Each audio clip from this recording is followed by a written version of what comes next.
ஆரம்பமாக இஸ்லாத்தின் காணிக்கையா முஹம்மது சலாமினை சமர்ப்பித்துக் கொண்டு என்னுடைய உரையை ஆரம்பிக்கின்றேன். அஸ்ஸலாமு அலைக்கும் வரஹ்மத்துல்லாஹி வபரகாத்துஹு. தங்கையான அல்லாஹ்வினுடைய நல்லடியார்களே, பெரியோர்களே, ஜமாத்தார்களே, வாலிபர்களே, அல்லாஹு தஆலா இந்த முபாரக்கான நிஸ்ஃபு ஷாபான் என்று சொல்லப்படக்கூடிய பராத் இரவை பற்றி அல்லாஹு குர்ஆனிலே சொல்கின்ற போது, ஹாமீம் வல் கிதாபில் முபீன் இன்னா அன்ஸல்னாஹு ஃபீ லைலத்தின் முபாரக்கஹ் இன்னா குன்னா முன்சிரீன் ஃபீஹா யுஃப்ரகு குல்லு அம்ரின் ஹக்கீம் என்பதாக அல்லாஹ் சொல்லி காட்டுகின்றான். இந்த வேதம் இருக்கிறதே, இந்த வேதம் உங்களுக்கு வழிபெறுவதற்கு வழிகாட்டுதலுக்கு தகுதியான தெளிவான ஒரு வேதம் இந்த குர்ஆன். தான் நாடியவர்களுக்கெல்லாம் அல்லாஹ் ஹிதாயத்தை கொடுக்கக்கூடிய அற்புதமான ஒரு வேதம், சந்தேகம் இல்லாத ஒரு வேதம் என்பதாக அல்லாஹ் சொல்லிவிட்டு இந்த குர்ஆனை நாம் முழுமையாக பரக்கத்து பொருந்திய இந்த இரவிலே முதல் வானத்திலே இறக்கி வைத்திருக்கிறோம். இன்னா குன்னா முன்சிரீன், நிச்சயமாக நாமே உங்களை எச்சரிக்கை செய்யக்கூடியவர்களாக இருக்கிறோம். இந்த பரக்கத்து பொருந்திய இரவிலே தான் இந்த உலகில் உண்டான என்னுடைய அனைத்து படைப்பினங்களுக்குமான வாழ்வாதாரத்தை அளவிட்டு கணக்கிட்டு ஒவ்வொருவருக்கும் பிரித்து இந்த இரவிலே தான் நான் கொடுத்து இந்த மலக்குமார்களிடத்திலே கொடுத்திருக்கிறேன் என்பதாக அல்லாஹு தஆலா தன்னுடைய அருள்மறையிலே சொல்லி காட்டுகின்றார். நமக்கு சில சந்தேகங்கள் ஏற்படலாம். ரமலானிலே லைலத்துல் கத்ர் இரவு இருக்கிறதே, அந்த இரவிலே தான் அல்லாஹு தஆலா குர்ஆனை இறக்கியதாக ஒரு சூறாவையே அல்லாஹ் இறக்கி தந்திருக்கிறார். அது எப்படி இந்த இரவிலே இறக்கி வைத்ததாக குர்ஆன் சொல்லும் என்ற ஒரு சந்தேகம் ஏற்படலாம். ஒன்றை விளங்க வேண்டும், அல்லாஹு தஆலா தன்னுடைய லவ்ஹுல் மஹ்ஃபூஸ் பாதுகாக்கப்பட்ட பலகை, அல்லாஹ்வினுடைய எல்லா விதமான ஹிக்மத்தும் எல்லா விதமான தேட்டங்களும் உள்ளடக்கிய மிகப்பெரிய ஒரு கிதாப் வேதம், லவ்ஹுல் மஹ்ஃபூஸ் பாதுகாக்கப்பட்ட அந்த கிதாபிலே தான் உலகம் சார்ந்த அல்லாஹ் என்னென்ன விஷயங்கள் எல்லாம் எண்ணிருக்கிறானோ அவைகள் அனைத்தையும் மொத்தமாக லவ்ஹுல் மஹ்ஃபூஸிலே வைத்திருக்கின்றான், குர்ஆன் உட்பட. அந்த குர்ஆனை தான் முழுமையாக முதல் வானத்திற்கு அல்லாஹு தஆலா இறக்கி வைத்ததாக, இந்த பரக்கத்தான இரவிலே தான் இறக்கி வைத்ததாக அல்லாஹ் சொல்லி காட்டுகின்றான். காரணம், இந்த இரவிலே தான் அல்லாஹ்வினுடைய தீர்மானங்களும் நிறைவேற்றப்படுகிறது. எல்லா மனிதர்களுக்குமான வாழ்வாதாரம் குறித்த மிக முக்கிய முடிவுகள் எல்லாம் இந்த இரவிலே தான் அல்லாஹு தஆலா மலக்குமார்களிடத்திலே ஒப்படைக்கின்றார். பிறப்பு முதல் இறப்பு வரைக்கும் வாழ்க்கையில என்னென்ன ஒரு மனிதன் சந்திக்கின்றானோ, இன்பம் முதல் துன்பம் வரைக்குமான வாழ்க்கை குறித்த அனைத்து விஷயங்களையும் அல்லாஹு தஆலா இந்த இரவிலே பிரித்து கொடுத்து மலக்குமார்களிடத்திலே ஒப்படைக்கின்றான். பரக்கத்து பொருந்திய அந்த இரவிலே தான் குர்ஆனை முழுமையாக முதல் வானத்திலே கொண்டு இறக்கி வைக்கிறார். அதன் பிறகுதான் அல்லாஹு தஆலா கண்மணி நாயகம் ஸல்லல்லாஹு அலைஹி வஸல்லம் அன்னவர்களின் மூலமாக, ஜிப்ரீல் அலைஹிஸ்ஸலாம் அன்னவர்களின் மூலமாக பெருமானாருக்கு லைலத்துல் கத்ர் இரவிலே தான் முதல் வசனம் இறங்கியது. முதல் வசனம் இறங்கிய அந்த லைலத்துல் கத்ர். அதன் பிறகு மக்களுக்கு தேவைக்கேற்ப அல்லாஹ் வசனங்களையும் சட்டங்களையும் எல்லா விஷயங்களையும் அவ்வப்போது இபாதத்துகள் சார்ந்த எல்லா விஷயங்களையும் கொஞ்சம் கொஞ்சமாக ஜிப்ரீல் அலைஹிஸ்ஸலாம் அன்னவர்களின் மூலமாக நபிகள் பெருமானார் ஸல்லல்லாஹு அலைஹி வஸல்லம் அன்னவர்களுக்கு இறக்கி கொடுத்தார். ஆக ஒட்டுமொத்த குர்ஆனும் முதல் வானத்திலே அல்லாஹ் பரக்கத் பொருந்திய இந்த இரவிலே இறக்கி வைத்து ரமலான் 27 லைலத்துல் கத்ர் அன்று இரவிலே முதல் வசனத்தை இறக்கி கொடுக்கின்றான். அதன் பிறகு தேவைக்கேற்ப அல்லாஹ் தொடர்ந்து இறக்கி கொடுத்தார். அப்படிப்பட்ட ஒரு புனிதமான இரவு, ஏராளமான நல்ல விஷயங்கள் இந்த இரவிலே நடைபெறுகிறது. அல்லாஹ் தஆலா முதல் வானத்திற்கு இறங்கி வருகிறார். உஸாமத் இப்னு ஸைத் ரலியல்லாஹு தஆலா அன்ஹு அன்னவர்கள் அறிவிக்கிறார்கள், பெருமானார் ஸல்லல்லாஹு அலைஹி வஸல்லம் அன்னவர்களிடத்திலே கேட்கிறார்கள், யா ரசூலல்லாஹ், லம் அராக தஸூமு மின் ஷஹரி அக்ஸர மா தஸூமு மின் ஷஅபான். ரமலான் மாதத்தை தவிர மற்ற எந்த மாதத்திலேயும் இந்த ஷஅபான் மாதத்திலே நீங்கள் அதிகமாக நோன்பு வைத்திருக்கிறீர்கள். இதே போன்று மற்ற மாதங்களிலே உங்களை நான் அதிகமாக நோன்பு வைக்க பார்க்கவில்லையே என்று அவர்கள் கேட்கிறார்கள். பெருமானார் ஸல்லல்லாஹு அலைஹி வஸல்லம் அன்னவர்கள் சொல்கிறார்கள், ஹுவ ஷஹ்ருன் முபாரக்குன், இந்த இரவு இருக்கிறதே இது பரக்கத்தான ஒரு இரவு, துர்ஃபஉ ஃபீஹி அமலு, இந்த இரவிலே தான் இலர் ரப்பி, ரப்பில் ஆலமீன், அகிலத்தார்களினுடைய ரப்பாகிய அல்லாஹுவின் பக்கம் மனித சமூக மக்களினுடைய அமல்கள் எல்லாம் எடுத்து காட்டப்படுகிறது, அல்லாஹ்விடத்திலே உயர்த்தப்படுகிறது. என்னுடைய அமல் அல்லாஹ்விடத்திலே எடுத்து காட்டப்படுகின்ற போது நான் நோன்பாளியாக இருக்க விரும்புகிறேன் என்பதாக நபிகள் பெருமானார் ஸல்லல்லாஹு அலைஹி வஸல்லம் அவர்கள் சொன்னார்கள். அப்போ நோன்பு வைப்பது கூட இந்த நாட்களில் மிக ஏராளமான நன்மைகளை தருகிறது. நம்முடைய அமல்கள் அல்லாஹ்விடத்திலே எடுத்து காட்டப்படுகிறது. அதிகமான அளவுக்கு இபாதத்துகள் செய்வதின் மூலமாக, துஆக்கள் செய்வதின் மூலமாக, சதக்காக்கள் தர்மங்கள் செய்வதின் மூலமாக அல்லாஹ் தஆலா கலா கதிரையே மாற்றக்கூடிய ஒரு நிலை அல்லாஹ் குர்ஆனிலே இந்த விஷயத்தை பதிவு செய்கிறார். கலா கதிர் நிர்ணயிக்கப்பட்டு விட்டது என்று இருந்தாலும் கூட நாம் செய்யக்கூடிய அமல்களின் மூலமாக, துஆக்களின் மூலமாக, அல்லாஹ் தீர்மானித்த சதக்காக்களின் மூலமாக, அல்லாஹ் நமக்கென்று முடிவு செய்த சில விஷயங்களை மாற்றுவதற்கான அதிகாரத்தை அல்லாஹ் தன்னுடைய கரத்திலே வைத்திருக்கின்றார். ஒரு வசனம், யம்ஹுல்லாஹு மா யஷா வயுஸ்பிது வஇந்தஹு உம்முல் கிதாப், அல்லாஹ் தீர்மானித்த சில விஷயங்களை லவ்ஹுல் மஹ்ஃபூதிலே, சில பேருக்கு கலா கதிரிலே தீர்மானித்த சில விஷயங்களை அல்லாஹ் அவன் நாடினான் சிலருக்கு அழித்து விடுகிறான், சிலருக்கு அழித்து விடுகிறான். சில பேருக்கு அழிக்காமல் அப்படியே விட்டு விடுகிறான். ஏராளமான செய்திகள். ஏன்னா இந்தஹு உம்முல் கிதாப், அல்லாஹ்வுடைய அதிகாரத்திலே தான், அல்லாஹ்விடத்திலே தான் அந்த பாதுகாக்கப்பட்ட உம்முல் கிதாப், கிதாபுகளினுடைய தாய் இருக்கிறது என்பதாக அல்லாஹ் தன்னுடைய அருள்மறையிலேயே சொல்லி காட்டுகின்றார். ஒருத்தருக்கு நான் தீர்மானித்து விட்டால், கலா கதிரை நான் நிர்ணயித்து விட்டாலும் கூட அதை மாற்றுவதற்கான தகுதி உள்ளவன் என்று அல்லாஹ் தன்னுடைய அருள்மறையிலே சொல்லுகின்றார். நபினா சுலைமான் அலைஹிஸ்ஸலாம் அன்னவர்களினுடைய காலம் அடிக்கடி கேள்விப்பட்ட செய்திதான். நபி சுலைமான் அலைஹிஸ்ஸலாம் அன்னவர்கள் அவையில இருக்கிறார்கள். எல்லா அவர்களினுடைய தோழர்கள் எல்லாம் இருக்கிறார்கள். எல்லா படைகளும் அவர்களிடத்தில் எப்பொழுதும் இருக்கும். எல்லா விலங்குகளில் இருந்து, பறவைகளில் இருந்து எப்பொழுதும் அவர்களோடையே இருக்கும்.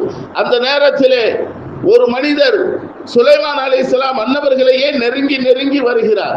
காரணம் கேட்டபோது அந்த மனிதர் சொல்லுகிறார், யா நபி அல்லாஹ், சுலைமான் அவர்களே, இந்த மனிதர் என்னை ரொம்ப முறைத்து பார்க்கிறார், எனக்கு பயமாக இருக்கிறது, இவருடைய கண்ணை விட்டும் நான் மறைய வேண்டும், எனக்கு ஏதாவது ஒரு உதவி செய்யுங்கள் என்று அந்த மனிதர் கேட்கிறார். நபி சுலைமான் அலைஹிஸ்ஸலாம் அன்னவர்கள் காற்றை வசப்படுத்தி அல்லாஹ் கொடுத்திருந்தான் சுலைமான் அலைஹிஸ்ஸலாம் அன்னவர்கள். அந்த மனிதனுடைய வார்த்தைக்கேற்ப அவர் சொல்லி கேட்டதற்கிணங்க நபி சுலைமான் அலைஹிஸ்ஸலாம் அன்னவர்கள் கிட்டத்தட்ட 500 மைலுக்கு அப்பால் அவரை கொண்டு காற்றின் மூலமாக விட சொன்னார்கள். 500 மைலுக்கு அப்புறம் போயிட்டார். சுலைமான் அலைஹிஸ்ஸலாம் அன்னவர்கள் ஏற்பாடு செய்தார்கள். அந்த மனிதர் தான் கேட்டார். சுலைமான் அலைஹிஸ்ஸலாம் அன்னவர்கள் அந்த மனிதரை பார்த்தார். அவர்தான் இஸ்ராயில் அலைஹிஸ்ஸலாம். யாரை பார்த்து இவர் பயந்தாரோ அவர் இஸ்ராயில் அலைஹிஸ்ஸலாம். அவரும் அந்த மனிதரை பார்க்க சென்று விட்டார். அல்லாஹ்வினுடைய கட்டளை, அவருடைய உயிரை கைப்பற்றிவிட்டு மீண்டும் அந்த வழியாக வருகிறார்கள். நபி சுலைமான் அலைஹிஸ்ஸலாம் அன்னவர்களை சந்திக்கிறார்கள். நீங்கள் எங்கே சென்று வருகிறீர்கள்? எனக்கு நீங்கள் பெரிய உதவியை செய்தீர்கள். இஸ்ராயில் அலைஹிஸ்ஸலாம் அவர்கள் சொல்கிறார்கள், எனக்கு ரொம்ப பெரிய உதவி செய்துட்டீங்க.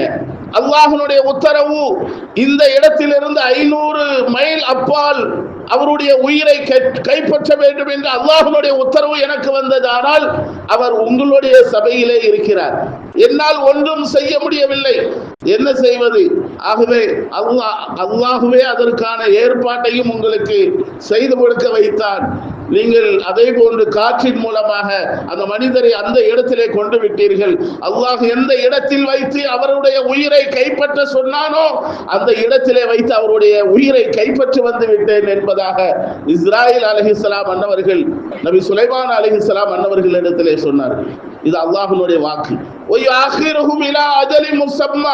ஒரு குறிப்பிட்ட தவணை வரைக்கும் உங்களுக்கு காலங்கள் தாமதமாக ஆக்கப்பட்டிருக்கிறது. துணிந்து பாவம் செய்கிறோம், தௌபாவுக்கான வழிகளையும் நேரங்களையும் அல்லாஹ் நமக்கு தருகிறான். பாவங்கள் இரவு நேரங்களிலே செய்கின்றோம், பகலிலே அல்லாஹ்வை மறந்தவர்களாக இருக்கிறோம்.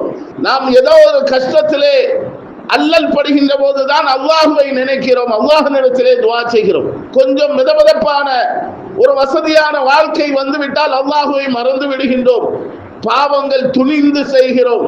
இன்றைக்கு இதுதான் பாவமா, இதுவும் பாவமா என்று எண்ணக்கூடிய அளவுக்கு சர்வ சாதாரணமாக அல்லாஹ்வுடைய அடியார்கள், குறிப்பாக முஃமின்கள் கூட பாவத்திலே மூழ்கி கிடக்கிறார்கள். அல்லாஹ் பாதுகாக்க வேண்டும். மதுவிலிருந்து, விபச்சாரத்திலிருந்து, கொடிய தீங்குகள், பாவங்களை துணிந்து செய்யக்கூடிய ஒரு நிலை இன்றைக்கு உருவாகி இருக்கிறது. தவறு செய்யக்கூடியவர்கள் தான், ஆனால் தெரிந்து கொண்டே தவறு செய்கிறோமே, அல்லாஹ் மன்னிக்க வேண்டும். இதைதான் அல்லாஹ் குர்ஆனிலே சொல்லுகின்றான். நீங்கள் பாவம் செய்யக்கூடியவர்கள் தான், இல்லை என்று சொல்லவில்லை. ஆனாலும் ஒரு குறிப்பிட்ட தவணை வரைக்கும் உங்களுக்கு நான் காலத்தை தாமதப்படுத்தி தருகிறேன். எனக்கு தெரியுமா? நீங்கள் தௌபா செய்வதற்காக, அல்லாஹ்விடத்திலே பாவ மன்னிப்பு கேட்பதற்காக ஒரு வாய்ப்பை ஏற்படுத்தி தருகிறேன். அந்த வாய்ப்பு தான் இப்படிப்பட்ட சிறப்பான நாட்கள், பரக்கத் பொருந்திய நாட்கள், மன்னிப்புக்குரிய நாட்கள். ஜிப்ரீல் அலைஹிஸ்ஸலாம் அன்னவர்கள் நபிகள் பெருமானார் ஸல்லல்லாஹு அலைஹி வஸல்லம் அன்னவர்களிடத்திலே வந்து சொல்கிறார்கள், இந்த இரவிலே அல்லாஹ் தஆலா ரஹ்மத்தான வாசல்களை திறந்து கொடுக்கிறான், திறந்து வைத்திருக்கிறான். அதிலே குறிப்பாக 300 வாசல்கள் அருள் நிறைந்த வாசல்களாக இருக்கிறது. வானத்திலே திறக்கப்பட்ட அந்த வாசல்கள் எல்லாம் 300 வாசல்கள் அல்லாஹ்வுடைய ரஹமத்துடைய வாசல்கள் தான். அதிலே மிக குறிப்பாக மன்னிப்பிற்குரிய வாசலும் அதிலே இருக்கிறது, மன்னிப்பிற்குரிய வாசல்களும் அதிலே இருக்கிறது. அல்லாஹ்வுடைய அந்த 300 ரஹமத்திலே ஒரு ரஹமத்து கிடைத்து விட்டால் ஒரு காலத்திலும் அவர் இனிமேல் பாவத்தின் பக்கம் திரும்பவே மாட்டார் என்பதாக அன்னலம் பெருமானார் ஸல்லல்லாஹு அலைஹி வஸல்லம் அன்னவர்கள் சொல்லி தந்திருக்கிறார்கள். ஒரு வசனம், குல் யா இபாதி அல்லதீன அஸ்ரஃபு அலா அன்ஃபுஸிஹிம், நீங்கள் தங்களுக்கு தாங்களாகவே வரம்பு மீறி நீங்கள் பாவம் செய்து விட்டால் நபியே நீங்கள் சொல்லுங்கள், அடியார்களே நீங்கள் உங்களுக்குள்ளாக வரம்பு மீறி பாவம் செய்து விட்டீர்களே, ஆனால் அல்லாஹ்விடத்திலே தௌபா செய்யுங்கள், அல்லாஹ்விடத்திலே பாவ மன்னிப்பு தேடிக் கொள்ளுங்கள். லா தக்னது மிர் ரஹ்மத்தில்லாஹ், அல்லாஹ்வுடைய ரஹமத்திலே நீங்கள் சந்தேகம் அடையாதீர்கள், அல்லாஹ்வுடைய ரஹமத்திலே நீங்கள் நிராசையாகி விடாதீர்கள். அல்லாஹ் மன்னிப்பானா என்ற ஒரு சந்தேகத்தோடு நீங்கள் இருக்காதீர்கள். கண்டிப்பாக அல்லாஹ் உங்களை மன்னிப்பான். இன்னல்லாஹ யக்ஃபிரு ذுனூப ஜமீஆ, நிச்சயமாக அல்லாஹ் தஆலா எல்லா பாவங்களையும் மன்னிக்கிறான். நான் சொல்லல, குர்ஆன் வசனம் சொல்லு. இன்னல்லாஹ யக்ஃபிரு ذுனூப ஜமீஆ, எல்லா பாவங்களையும் அல்லாஹ் மன்னிக்கிறான். அங்க என்னென்ன பாவங்கள்னா ஒரு வரையறை அல்ல. பாவம் செய்து விட்டோம், குற்றம் செய்து விட்டோம், அல்லாஹ் அதை மறைத்திருக்கிறான். உடனே தௌபா செய்ய வேண்டும். தௌபா செய்து விட்டால் அல்லாஹ்வுடைய ரஹமத்துக்குரியவர்களாக நாம் ஆகிவிடுகிறோம். நமக்கு இன்னொரு யோசனை வருது, அசர் சொல்லிட்டாங்க, தௌபா செய்துட்டா அல்லாஹ் மன்னிச்சிடலாம் தான். அப்போ ஒவ்வொரு தடவையும் நாம் பாவம் செய்து செய்து தௌபா செய்யலாம் என்ற முடிவுக்கு வந்துவிடக் கூடாது. காரணம் என்ன தெரியுமா? ஒரு மனிதன், ஒரு மூமின் பாவம் செய்கிறானே, ஆனால் உதாரணமாக மது அருந்துகிறான் என்று சொன்னால் அவனை விட்டு அந்த ஈமான் தூர நிற்கிறது, விலகி விடுகிறது.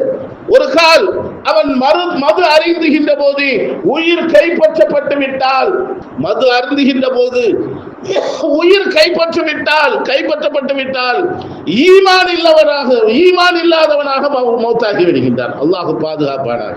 எப்பொழுது ஒரு பாவத்திலே ஒருவன் ஈடுபடுகிறானோ அந்த பாவத்தின் போது ஈமான் அவனை விட்டு விலகி நிற்கிறது. அந்த பாவத்திலிருந்து அவன் விலகிவிட்டால் அந்த ஈமான் திரும்ப அவனிடத்திலே வந்து விடுகிறது. அவன் பாவம் செய்கின்ற போது பாவத்திலே ஈடுபடுகின்ற போது ஈமான் இல்லாதவனாக இருக்கிறான். அந்த நேரத்திலே மௌத்து வந்து விட்டால் அவனுடைய நிலை என்ன யோசிக்க வேண்டும். யோசித்து பார்க்கிறோம், ஈமான் இல்லாதவனாக மரணிக்கிறான். எல்லா பாவங்களையும் மன்னிக்கிறான், நான் இல்லை என்று சொல்லவில்லை. ஆனால் பாவம் செய்கின்ற போது அல்லாஹ்வுடைய அஜல் வந்து விட்டால், இலா அஜலி முஸம்மா, அந்த குறிப்பிட்ட தவணை வந்து விட்டால் அவனுடைய நிலை என்ன? இன்ன அஜல் அல்லாஹ், நிச்சயமாக அல்லாஹ்வுடைய தவணை இருக்கிறது. இதா ஜா, வந்து விட்டால், அந்த தவணை வந்து விட்டால், லா யுஅக்கிரு, ஒருபோதும் தாமதப்படுத்த மாட்டான். ஒரு நொடி பொழுது கூட தாமதமாகாது. ரப்பே கொஞ்ச நேரம் பொறுத்துக்கா, நான் தௌபா செய்துகிறேன் அல்லாஹ்ட்ட சொல்ல முடியாது. எப்பொழுது வேண்டாலும் மரணம் வரலாம், அந்த அஜல் வந்து விடலாம். அந்த அஜல் வந்தால் நாம் எப்பொழுதும் தயாராக இருக்க வேண்டும். ஆகவே தான் அதை சொல்கின்றோம், ஒவ்வொரு நேரத்திலேயும் அல்லாஹ்வுடைய திக்ரிலேயே மூழ்கி இருக்க வேண்டும். பாவத்திலே மூழ்குவதின் காரணமாக அந்த நேரத்திலே பாவம் செய்யக்கூடிய நேரத்திலே அவன் மூத்தாகிவிட்டால், மரணமாகிவிட்டால் அவனுடைய நிலையை நாம் யோசிக்கிறோம். அல்லாஹ் பாதுகாக்க வேண்டும், இப்படிப்பட்ட ஒரு நிலை வந்துவிடக்கூடாது. பாவத்திலேயே இருக்கின்ற போது நிலை வந்துவிட்டால் அவன் ஈமான் இல்லாதவனாக மரணிக்கிறான். ஆகவேதான் அந்த மனிதருக்கு அந்த தவணை வந்ததற்கு பிறகு நபி சுலைமான் அலைஹிஸ்ஸலாம் அன்னவர்களினுடைய அவையில் இருந்து 500 கிலோமீட்டர் போனதற்கு பிறகு அல்லாஹ் எந்த இடத்திலே வைத்து மரணத்தை தருவ வேண்டும் அவனுக்கு என்று அல்லாஹ் அஜல் விதித்தானோ அந்த அஜலிலே தான் அவனை அல்லாஹ் உயிரை கைப்பற்றுவான். இன்னைக்கு ஹஜ்ஜிக்கு போறவங்க கூட ரொம்ப பயப்படுறாங்க, அல்லாஹ்வுடைய மௌத்து வந்து விடுமோ, ஹஜ்ஜின்னு அவ்வளவு பயங்கரமான ஒரு விஷயமா, ஏதோ ஒரு பூதாகரமாக நினைக்கிறோம். அப்படி அல்ல, பெரிய பாக்கியம், அது பெரிய பாக்கியம். ஹஜ்ஜிலே மௌத்தாகிறது என்பது காலம் முழுக்க உலகம் அழியும் நாள் வரைக்கும் உண்டான அந்த ஹஜ்ஜினுடைய நன்மைகள் கிடைத்து கொண்டே இருக்கிறது. அவர் மரணித்து விட்டால் ஹஜ்ஜிலே எத்துணை ஹஜ்ஜிகள் அவர் உலகம் அழியும் நாள் வரைக்கும் நடைபெற்றதோ, கிட்டத்தட்ட 10,000 ஆண்டுகள் மீதம் இருந்தால் அந்த 10,000 ஆண்டுகளுக்கான ஹஜ்ஜினுடைய நன்மைகளை அவர் பெறுகிறார் என்பதாக நபிகள் பெருமானார் ஸல்லல்லாஹு அலைஹி வஸல்லம் அவர்கள் சொன்னார்கள். மரணம் எங்கு வேண்டுமானாலும் வரலாம், யாராலையும் உறுதி சொல்ல முடியாது, யாராலையும் உறுதி சொல்ல முடியாது. எனக்கு உடம்பு தடகாத்தமாக இருக்கிறது, நான் தைரியமாக இருக்கிறேன், என்னை யாரும் அசைக்க முடியாது, நான் சத்தான உணவு சாப்பிடுகிறேன், இவ்வளவு எனக்கு சொத்து இருக்கிறது. எத்தனையோ உதாரணங்களை அல்லாஹ் சொல்லி காட்டுகின்றார். படிப்பினைக்காக எத்தனையோ சம்பவங்கள் இருக்கிறது. அத்துணை சம்பவங்களும் நமக்கு படிப்பினை தான். கோட்டைகள் கட்டி கஷ்டப்பட்ட அவ்வளவு சிறப்பான கோட்டைகள் கட்டி கூட அவனால் அந்த கோட்டைக்குள்ளே கூட அவனால் நுழைய முடியவில்லை. அல்லாஹ் அதற்குள்ளால் அவனுடைய உயிரை கைப்பற்றி விட்டான். நிரந்தரமான உலகம் அல்ல இது, எப்பொழுது வேண்டுமானாலும் அல்லாஹு தஆலா நம்முடைய உயிரை கைப்பற்றலாம். இப்படிப்பட்ட இரவுகள் கிடைக்கின்ற போது மிகப்பெரிய ஒரு பாக்கியமாக நினைத்து இந்த இரவை முழுமையாக இபாதத்துகளிலே கழிக்க வேண்டும். ஏராளமான நன்மைகளை இந்த இரவுகளை அல்லாஹ் வைத்திருக்கின்றார். உலகத்தை குறித்து நபிகள் பெருமானார் ஸல்லல்லாஹு அலைஹி வஸல்லம் அன்னவர்கள் சொல்கிறார்கள், அல்லாஹ்வுடைய பார்வையில் இந்த உலகம் எப்படிப்பட்டது தெரியுமா?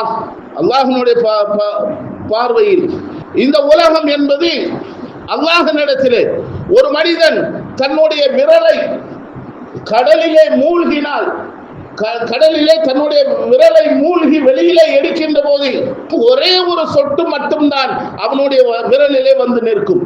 அந்த சொட்டுக்கான மதிப்பு தான் இந்த உலகம் என்றார்கள் பெருமானார் ஸல்லல்லாஹு அலைஹி வஸல்லம். ஒரு விரலை கடலிலே விட்டால் கடலிலே எவ்வளவு தண்ணீர் அந்த கையிலே அந்த விரலிலே எவ்வளவு தண்ணீர் அந்த கடலில் இருந்து வருகிறதோ அதற்கு சமம் என்று பெருமானார் ஸல்லல்லாஹு அலைஹி வஸல்லம் அவர்கள் இந்த உலகத்திலே அல்லாஹ்விடத்திலே இந்த உலகம் சார்ந்த விஷயம் இருக்கிறதுன்னா, கடல் என்பது மிகப்பெரிய சமுத்திரம்.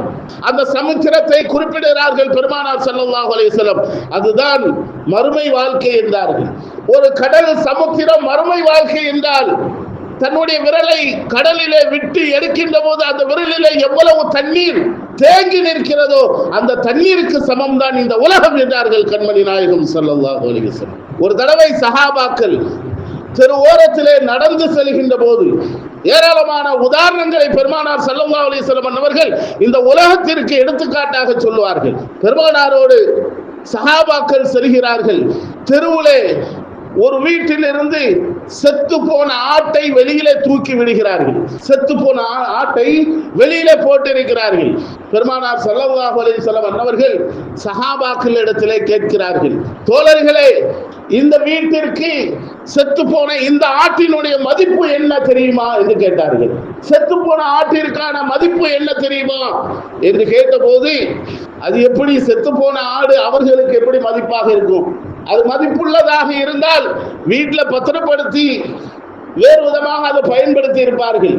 மதிப்பு இல்லாதது, ஜீரோ, ஒன்றுமே இல்லை, அது வீணானது, நாற்றம் அடிக்கக்கூடியது, அதுக்கு சாப்பிட்டாலும் கூட நோயை ஏற்படுத்தக்கூடியது, எந்த மதிப்பு மரியாதையும் அந்த செத்த ஆட்டுக்கு இல்லை என்றார்கள் சஹாபாக்கள். அப்பொழுதுதான் பெருமானார் ஸல்லல்லாஹு அலைஹி வஸல்லம் அன்னவர்கள் சொன்னார்கள், செத்த ஆடு எப்படி மரியாதை இல்லாததாக அந்த உரிமையாளருக்கு தெரிகிறதோ, அதே போன்றுதான் இந்த உலகமும் செத்த ஆட்டிற்கு சமமானது, அல்லாஹ்விடத்திலே ஒரு மரியாதை இல்லாதது என்று சொன்னார்கள் பெருமானார் ஸல்லல்லாஹு அலைஹி வஸல்லம். அல்லாஹ்விடத்திலே மரியாதை இல்லாத ஒரு உலகம் தான் இந்த உலகம்.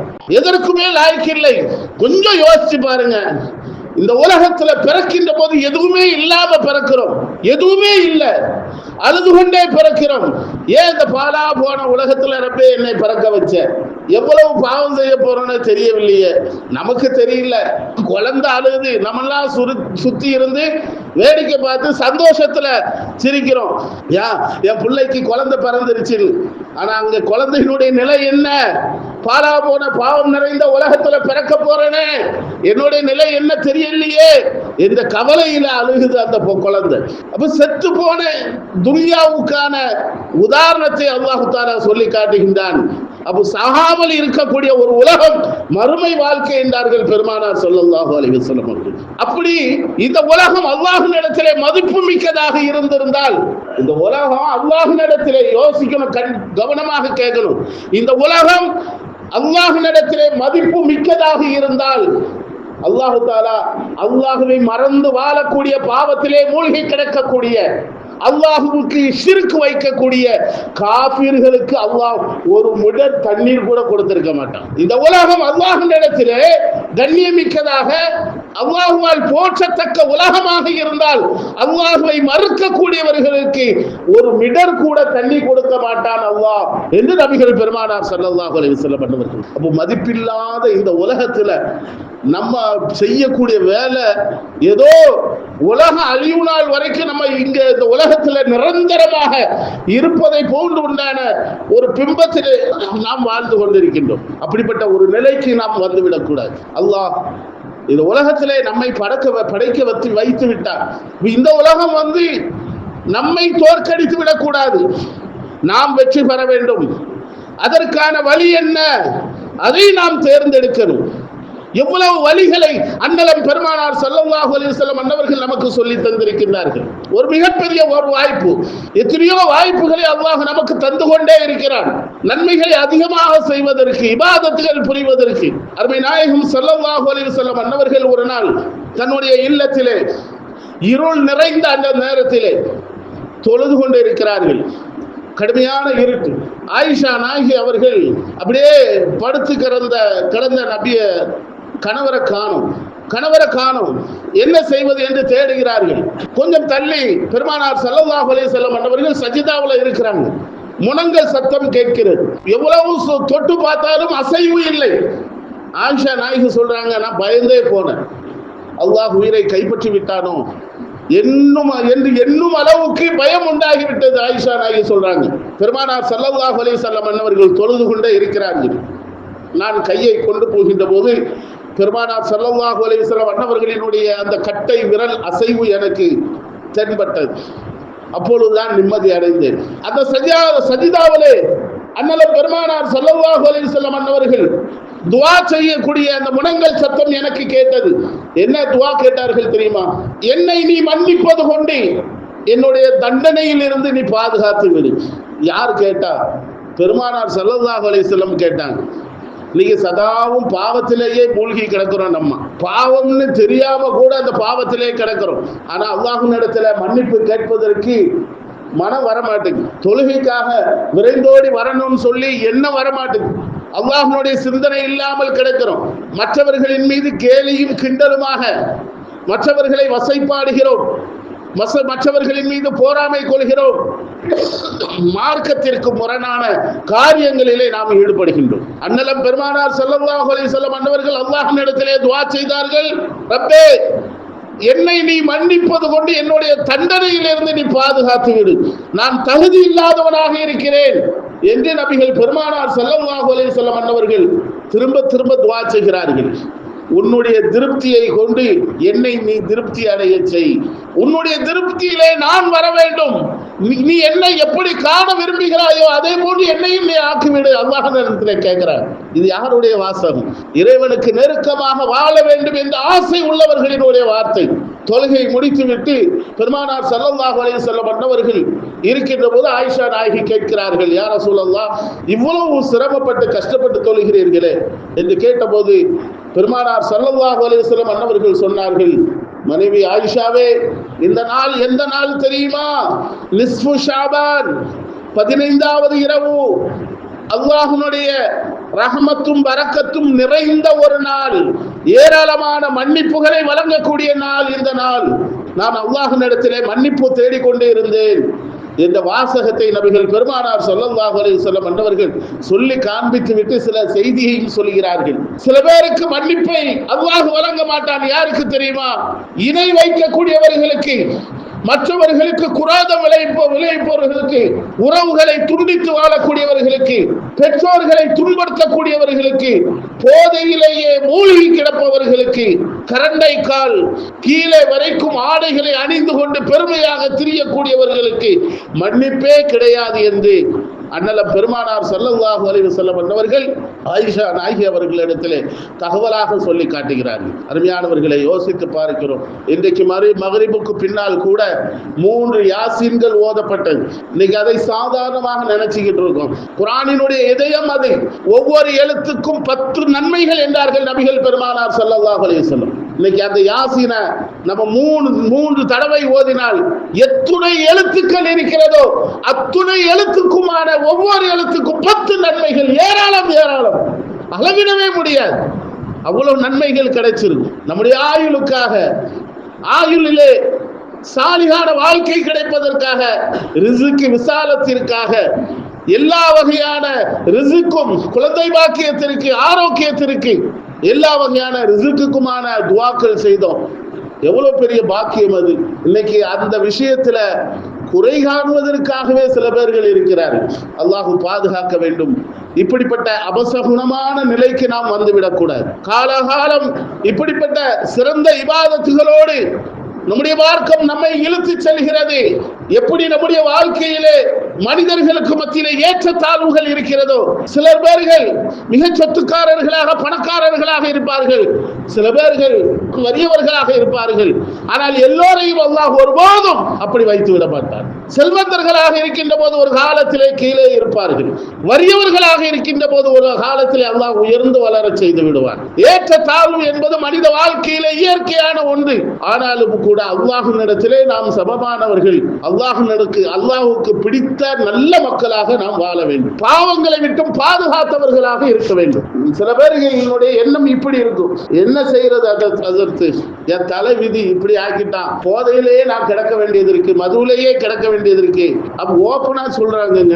எவ்வளவு பெரிய குற்றம் என்பதை உணராம இப்படின்னு கேட்டா எனக்கு வேற வழியே இல்லை, தெரியல ஹஸ்ரத், இப்படியே என்ன பாவத்துல இருக்கணும்னு சொல்லிட்டு அல்லாஹ் எழுதிட்டான். அல்லாஹ்வை குற்றம் சாட்டுறது, தன்னுடைய வயிற்றில் இருக்கக்கூடிய அந்த நஜீஸை மறந்து விட்டு அடுத்தவர்களினுடைய நஜீஸை பேசுகிறோமே, இது எப்படி சாத்தியம் இல்லையோ அதே போன்றுதான் அல்லாஹ்விடத்திலே நாம் குற்றச்சாட்டு வைக்கிறது. யா அல்லாஹ், நீ தான் என் தலைவிதியா எழுதிட்ட, நான் என்ன செய்ய முடியும்? யோசித்து பார்க்கிறோம். அதற்கான முடிவான பேச்சு அல்ல. அல்லாஹ்விடத்திலே நம்முடைய குற்றத்தை கொண்டு ஒப்படைப்பது என்பது சரியான செய்தி அல்ல. அல்லாஹ் நம்முடைய கலாக்கதரை நீ அப்படி நினைக்கிறியா? உன்னுடைய கலாக்கதரை மாற்றுவதற்கும் வழிகள் இருக்கிறது. ஆரம்பத்திலே சொன்ன ஆயத்து நபிகள் பெருமானார் ஸல்லல்லாஹு அலைஹி வஸல்லம் அவர்கள் சொன்னார்கள் அல்லவா, அஸ்ஸதகத்து ரத்துல் பலா வரத்துல் கலா, அத்வாஉ ரத்துல் பலா வரத்துல் கலா. நீ உன்னை ஏமாற்றிக் கொள்ளாதே. உன்னுடைய கலாக்கதர் பாவத்திலேயே மூழ்கி கிடக்க வேண்டும் என்று இப்படிதான் இருக்கிறது, என்னுடைய வாழ்க்கை இப்படிதான் இருக்குது, நான் இப்படிதான் இருப்பேன் என்று உன்னை நீ ஏமாற்றிக் கொள்ளாதே. அதிகமாக சதக்கா செய், தர்மம் செய், துஆக்கள் செய், இபாதத்துகள் செய். இதன் மூலமாக அல்லாஹ் தஆலா உன்னுடைய கலாக்கதிரையை மாற்றி விடுவான் என்பதாக நபிகள் பெருமானார் ஸல்லல்லாஹு அலைஹி வஸல்லம் அவர்கள் சொன்னார்கள். அதற்கு ஒரு உதாரணம் அடிக்கடி கேள்விப்பட்ட செய்தி தான் நபி சுலைமான் அலைஹிஸ்ஸலாம் அன்னவர்களினுடைய காலத்திலே நடந்த செய்தி தான். ஒரு மாப்பிள்ளை வலிமா விருந்துக்காக நபி சுலைமான் அலைஹிஸ்ஸலாம் அன்னவர்களை அழைப்பதற்காக வர்றாங்க. ஒரு மனிதர், ஒரு புது மாப்பிள்ளை தன்னுடைய வலிமா விருந்துக்காக. இன்னைக்கு வலிமா விருந்துன்னா ஒரு சின்ன யோசனை வருது, பெண் வீட்டுக்காரர்கள் கொடுக்கிறது தான் இன்னைக்கு வலிமா விருந்து ஆகி போச்சு. மண்டபத்து செலவுக்கு 1 லட்சம் ரூபா, இது என்னுடைய வலிமா விருந்து, முடிஞ்சு போச்சு. வலிமா எப்பவும் கொடுக்கணும், கல்யாணத்து அன்றைக்கு வலிமா கொடுப்பது வலிமா அல்ல. கணவன் மனைவியாக இணையக்கூடிய அந்த தம்பதிகள் இணைந்ததற்கு பிறகு கொடுப்பதுதான் வலிமா. அதுதான் பரக்கத்தான வலிமா. தம்பதிகளாக இணைந்திருக்கிறார்கள், அல்லாஹ் அவர்களுடைய வாழ்க்கையில பரக்கத் செய்யட்டும், துஆ செய்யணும் மக்கள். அதுதான் வலிமா, சுன்னத்தான ஒரு விருந்து அது. அப்ப அதே மாதிரி அந்த மனிதர் சுலைமான் அலைஹிஸ்ஸலாம் உங்களுடைய காலத்திலே இருந்திருக்கு பாருங்க வலிமா. இன்னைக்கு யோசிக்கிறோம் வலிமா வைக்கணுமா, அதான் கல்யாணத்துல பணத்தை 1 லட்சம் ரூபாய் கொடுத்தாச்சு, வலிமா அதோட சரியா போச்சு. நம்ம ஒரு முடிவு எடுக்கிறதுக்கு நம்ம யாரு? அதான் இன்னைக்கு அவன் ரொம்ப மோசமானவன், ரொம்ப பாவம் செய்யறான், 10 ஹஜ்ஜி செய்ததற்காக என்ன பிரயோஜனம், அவ்வளவு பாவம் செய்தவர் இவரு, அல்லாஹ் நம்ம எப்படி தீர்ப்பு சொல்றதுக்கு நமக்கு என்ன அதிகாரம் இருக்கு? இதெல்லாம் தவறான விஷயம். இந்த விஷயத்துல அல்லாஹ்வுடைய தீர்மானத்துல நம்ம பங்கெடுக்க நினைச்சா அல்லாஹ் நம்ம சும்மா விட மாட்டான். யாரையும் நாம் கண்டிப்பதற்கோ தண்டிப்பதற்கோ வசைபாடுவதற்கோ அல்லாஹ் அருகதை தரல, அந்த தகுதியை தரல, அந்த அதிகாரத்தை தரல. அப்படி நம்ம பேசணும்னா அல்லாஹ்வுடைய அதிகாரத்தை நாம் கையில் எடுத்த மாதிரி. அல்லாஹ் பாதுகாப்பானாக. அந்த மனிதர் சுலைமான் அலைஹிஸ்ஸலாம் அன்னவர்களிடத்துல வலிமா விருந்துக்காக அழைக்க வருகிறார், நானும் வருகிறேன் என்று சுலைமான் அலைஹிஸ்ஸலாம் சொல்லிட்டாங்க. அங்கே இன்னொரு மனிதனும் நிற்கிறார். யாரு? இஸ்ராயில் அலைஹிஸ்ஸலாம் நிற்கிறார். என்னப்பா திடீர்னு வந்திருக்கீங்க? இல்ல, உங்களை விருந்துக்கு அழைச்சிட்டு போனார், இல்ல அவருடைய உயிரை கைப்பற்றுவதற்காக வந்திருக்கிறேன், அவருடைய உயிரை வாங்குவதற்காக வந்திருக்கிறேன். இப்பதான் அவருக்கு கல்யாணம் முடிஞ்சு, ஐயோ பாவமே. சுலைமான் அலைஹிஸ்ஸலாம் வருத்தப்பட்டாங்க. அவரும் போயிட்டார், சொல்லிட்டு விருந்துக்கு அழைச்சிட்டு போயிட்டார். அவர்கிட்ட கூப்பிட்டு சொல்ல முடியாது, உயிரை கைப்பற்ற வந்திருக்காங்க, சொல்ல முடியுமா? நபி ரகசியத்தை பாதுகாக்கணும். போயிட்டார் அந்த மனிதர். போனா பயங்கரமா தன்னுடைய வீட்டுல விருந்து தடபடலாம் நடந்துகிட்டு இருக்கு. வெளியில ஒரு வயதான ஒரு மனிதர் உள்ள நுழைய முடியாம நின்றுகிட்டு இருக்கிறார். நுழைய முடியல, அழுக்கான ஆடை, டிரெஸ், கிழிந்த ஆடைகளோடு அங்க நிற்கிறார்.